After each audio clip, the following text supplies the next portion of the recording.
கூட்டணி உடையும் ஒரு அபாய சூழ்நிலையை பார்த்து போயிட்டு இருக்கு. இதை நீங்க எப்படி பாக்குறீங்க? அதெல்லாம் நீங்கள் கொஞ்சம் சுரணை இருக்கிறவங்க இருந்தால் நாம் இதை பற்றி கருத்து. திமுக மற்றும் காங்கிரஸ் இடையே மோதல் நிலவி வருவது குறித்து செய்தியாளர் எழுப்பிய கேள்விக்கு பாஜக மூத்த தலைவர் ராஜா பதிலளித்துள்ளார். கூட்டணி உடையும் ஒரு அபாய சூழ்நிலையை பார்த்து போயிட்டு இருக்கு. இதை நீங்க எப்படி பாக்குறீங்க? அதெல்லாம் நீங்கள் கொஞ்சம் சுரணை இருக்கிறவங்க இருந்தால் நாம் இதை பற்றி கருத்து சொல்லலாம். என்ன நீங்கள் அதில் இருக்கிறவங்க எனக்கு வெகுமானம் இருந்தால் சரி, சன்மானம் இருந்தால் சரி, வேறு மரியாதை வேண்டான்னு நினைக்கிறவங்க ஒன்றா இருக்கிற கூட்டணி, அதில் நான் எப்படி கருத்து சொல்ல முடியும்? யாருக்கு?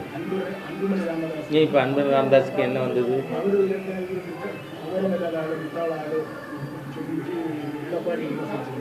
நான் சொல்கிறது என்ன, 2016 நீங்கள் ஊடகத்தில் இருந்தீங்களா? எனக்கு தெரியாது நீங்கள் எந்த கம்பெனின்னு. என்ன இருங்க சார், இருக்கீங்க சரி. 2016 மக்கள் நல கூட்டணின்னு ஒரு கூட்டணி இருந்ததா? 6 கட்சி. அந்த 6 கட்சியும் சேர்ந்தே 6% ஓட்டு வாங்கல என்ன. ஆனால் அப்போ அவர்கள் திராவிட முன்னேற்ற கழகத்தை, காங்கிரஸை என்னவெல்லாம் பேசினார்கள்,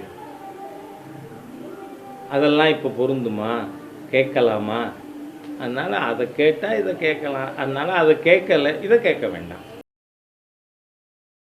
செய்திகளை உள்ளது உள்ளபடி தெரிந்து கொள்ள ரெஃப்ளெக்ட் நியூஸை சப்ஸ்கிரைப் பண்ணுங்க.